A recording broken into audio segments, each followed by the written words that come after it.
commémoration, il y a l'histoire. J'ai toujours été opposé à un enseignement distinct de la Shoah. Je suis opposé au pèlerinage à Auschwitz. L'histoire, c'est l'histoire, le devoir de la mémoire, c'est autre chose. Sur la enseignons dans toute sa vérité l'esclavage, enseignons la colonisation, mais ne nous leurrons pas, ce n'est pas par cet enseignement que les problèmes sur lesquels nous réfléchissons seront miraculeusement réglés. Alors, sur la présence dans les médias, le déficit de représentativité, de représentation de certaines composantes. Encore. Et les médias, je suis partout. Alors, un mot, j'ai fait un livre il y a 2 ans, avec un très grand philosophe allemand, qui s'appelle Peter Sloterdijk. Le livre s'appelle Les battements du monde. Nous n'avons eu d'article nulle part, sauf peut-être dans 1 ou 2 journaux. Tous les médias ont Alors fait sur silence. ce livre, mais est-ce que... je peux vous dire que mes positions me valent dans le monde médiatique du politiquement correct, parce que ça existe, le politiquement correct, figurez-vous, et je ne suis pas de ce côté-là,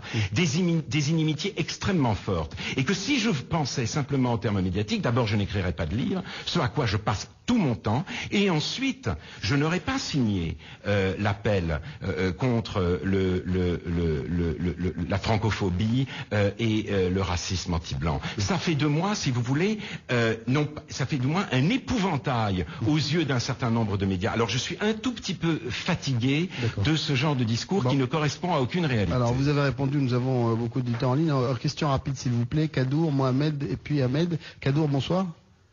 Moustapha d'abord, pardon. Moustapha, bonsoir.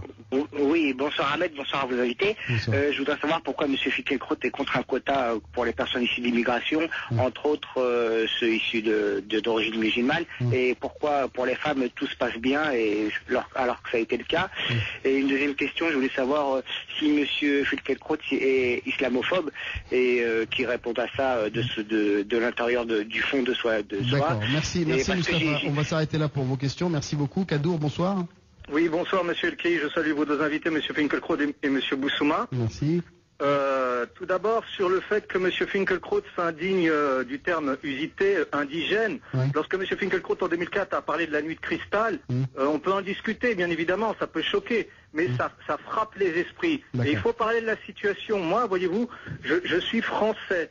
J'ai fait mon service militaire, j'ai 28 ans, je suis au chômage, je cherche du travail depuis 1 an, et je vois toutes les difficultés que je rencontre et mes amis également. Donc il s'agit uniquement de parler de problèmes, ni parler de réparation. Il ne s'agit pas de réparation. Il s'agit tout simplement d'en parler. Vous dites que dans les manuels scolaires, la colonisation et l'épisode de la colonisation algérienne est relaté de manière honnête. Moi je dis non, c'est faux. Moi j'ai souvenir que cet épisode ne tenait que sur un paragraphe. Il a fallu que j'aille faire des recherches sur Internet pour voir tout ce qu'a été la colonisation. Et maintenant, avec ce texte de loi qui est passé le 23 février 2005, on va orienter la lecture de l'histoire par les citoyens en devenir les élèves de manière positive. Qu'y a-t-il de positif dans le massacre de Sétif? Qu'y a-t-il de positif dans le décret Crémieux? Qu'y a-t-il de positif dans le code de l'indigénat? C'est de ça qu'il faut parler. Parlez sur le fond, Monsieur Finkielkraut. Merci beaucoup Mohamed de votre intervention. Parlez sur le fond, s'il vous plaît. D'accord, merci Mohamed. Non, on va prendre la dernière question parce qu'il y a une pause après. Ahmed, bonsoir. Je sais plus. Ne vous inquiétez pas, je vais vous redire les questions. Allô. Oui, Mohamed, bonsoir, bienvenue. Oui, bonsoir. Je voudrais poser une question par rapport au voile. Donc, moi je suis d'accord pour que les filles qu'ils ont porté le voile malgré elles et qu'il y ait des associations qui les défendent et qui cherchent des solutions pour elles. Mais pour les filles qui justement ont choisi de mettre leur voile par conviction religieuse, etc. Et qu'on leur a dit tout simplement, vous ne pouvez pas assister aux cours tant que vous mettez les voiles. Pourquoi on ne fait pas des associations pour ces filles-là? Merci beaucoup Mohamed, on a bien compris votre question. On va se retrouver après une courte pause avec d'autres questions et la réponse de monsieur Alain Finkielkraut. A tout de suite, restez avec nous. Beurre FM. Aujourd'hui, je le dis, je n'ai pas... En fait, la question que je voudrais poser, c'est... Justement, moi, beaucoup de gens vont comprendre ce que je vais dire ce soir. C'est pour ça que j'essaie de... Personne ne s'est soulevé. Vous comprenez ce que je veux dire? Le contexte international. Le forum débat de Beurre FM. Ahmed Elkei. Suite et fin de notre forum débat. Ce soir, nous sommes en compagnie de monsieur Alain Finkielkraut. Nous continuons à répondre à vos questions. Celle de Kadour concernait Alain Finkielkraut, la question des quotas.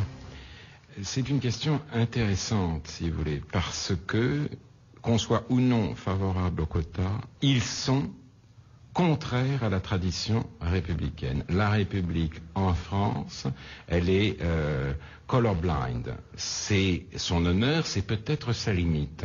Et je vois, moi, naître aujourd'hui une contestation grandissante de la République elle-même. Et je préférerais une condamnation de la République au nom de ses propres principes. C'est plus la manière d'appliquer ces principes qui est condamnée que la République elle-même. Non, parce que, si vous voulez, la loi sur le foulard est très, très emblématique. C'est une loi républicaine, si j'ose dire, pur sucre, et c'est en tant que telle qu'elle fait l'objet d'une réaction de rejet. Alors il faudrait savoir, de lois en France. Est-ce qu'on veut, si vous voulez, la République telle qu'en elle-même, ou est-ce qu'on veut autre chose? Peut-être faudra-t-il l'amender, l'améliorer, la dérépublicaniser quelque peu. Moi, je crois qu'on a tout avantage à rester dans un cadre républicain et que rien ne serait pire pour la France que le modèle multiculturel qui prévaut dans les pays anglo-saxons. Donc, les quotas, peut-être, mais si toutes les autres solutions échouent, et il me semble, moi, que la vraie solution,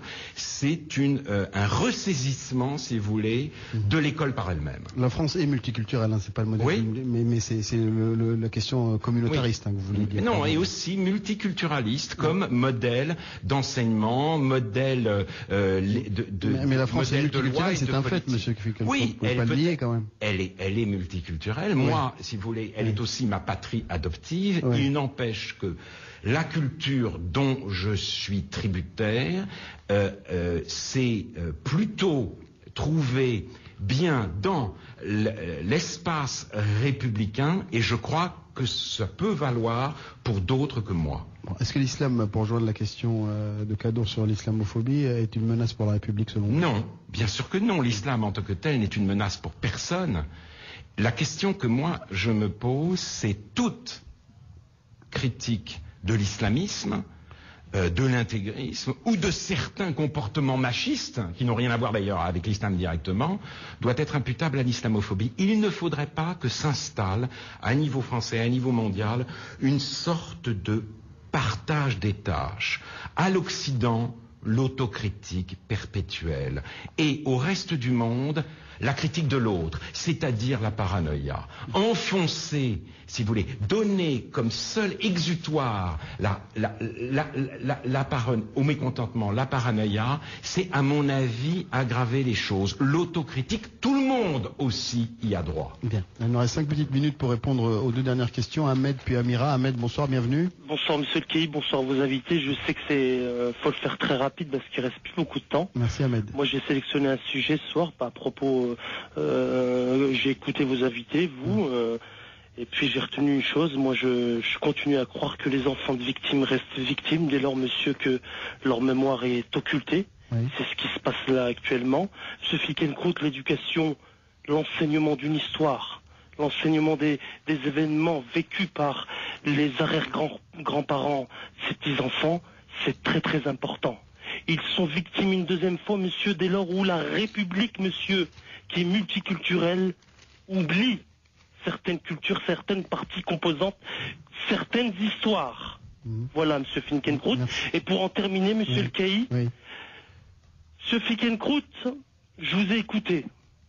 Et avant de partir, j'aimerais au combien j'aimerais, parce qu'on vous entend rarement sur Beurre FM, j'aimerais que vous condamniez ce soir monsieur Finkielkraut, monsieur Houellebecq et madame Falacci, pour avoir tenu dans 2 livres respectifs des propos outrageants envers les musulmans, des insultes islamophobes. Merci Ahmed de votre intervention. Au revoir messieurs, merci. Et bonne soirée, et à une autre fois monsieur Finkielkraut. Oui, il reviendra. Au revoir monsieur. Au revoir.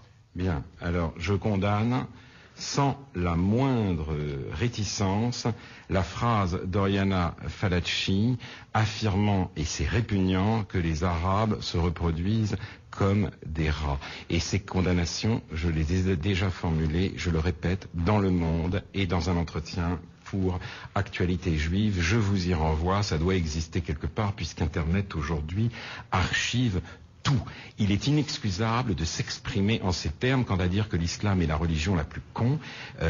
C'est une phrase totalement idiote et détestable. Donc là-dessus, il n'y a aucune ambiguïté de ma part. Quant à la mémoire, alors oui, mais toute la mémoire. Aura-t-on le droit de parler des crimes du FLN? Aura-t-on le droit de dire, comme Jean Daniel encore une fois, militant anticolonialiste s'il en est, que la guerre pour l'indépendance algérienne a été par bien des aspects une guerre civile qui a suscité parmi certaines catégories de la population, et pas seulement les harkis, la tentation de voir dans la France une protection pour le présent et un refuge pour l'avenir? Aura-t-on le droit de parler de Ferhat Abbas et de ce désir qui était le sien d'une union fédérale de l'Algérie et de la France? Donc moi je suis pour que tout se dise, mais très exactement tout. C'est-à-dire notamment aussi Camus. Très bien. Alors Amira, dernière auditrice pour ce soir. Bonsoir. Amira? Oui, bonjour. Bonjour, bienvenue. Oui, merci. Ce serait pour poser une question donc à votre invité. Oui, allez-y. Donc en fait, il dit que la loi sur le voile est donc une loi républicaine et donc les principes républicains sont donc la laïcité. Oui. Donc si la loi sur le voile a été votée par rapport au principe de la laïcité, pourquoi les dimanches sont-ils considérés comme les jours fériés? Pourquoi nous n'allons pas à l'école les dimanches? Et pourquoi à Noël non plus on ne va pas à l'école et à Pâques aussi? D'accord. Merci beaucoup Amira de votre intervention d'une très jeune auditrice. Là aussi, je trouve, si vous voulez, que c'est tout à fait... ça me fait mal. Moi, normalement, je n'ai rien à voir avec le dimanche. Je n'ai rien à voir avec Noël. Je n'ai rien à voir avec tout ça. Ce ne sont pas mes fêtes. Mais enfin, nous vivons dans un pays. Ce pays a une histoire, et cette patrie, il faut absolument que nous en faisions notre patrie adoptive. Les jours fériés tiennent au fait que la France a été autrefois la fille aînée de l'Église. Elle ne l'est plus, mais elle ne peut pas rayer son passé. Cette nation n'est pas une société qui vit exclusivement au présent. De ce passé, nous sommes tributaires, et de ce passé, nous sommes invités aussi à le faire nôtre. Alors je ne vois pas le sens d'une revendication de ce type. Ce que je rappelle simplement, c'est que l'école laïque n'a pas plaisanté avec le catholicisme. Elle a été extrêmement dure avec lui, beaucoup plus dure qu'elle ne l'est aujourd'hui avec l'islam. Et dans les années 60 encore, lorsqu'une jeune fille entrait dans un lycée et qu'elle portait simplement sa croix sur le pull, il lui était demandé vertement de le mettre à l'intérieur, c'est-à-dire qu'aucun signe religieux, et surtout celui-là, ne devait apparaître. N'oublions pas la naissance de la laïcité, et n'oublions pas que nous sommes, oui, nous, quelles que soient nos origines, les enfants d'un vieux pays. Merci infiniment, monsieur Alain Finkielkraut. Je rappelle que vous êtes philosophe et écrivain, d'avoir joué le jeu du Forum Débat ce soir. Merci. Vous êtes un petit peu importé à un moment donné. Je vous retrouverai avec grand plaisir dès demain. Bobby Digital.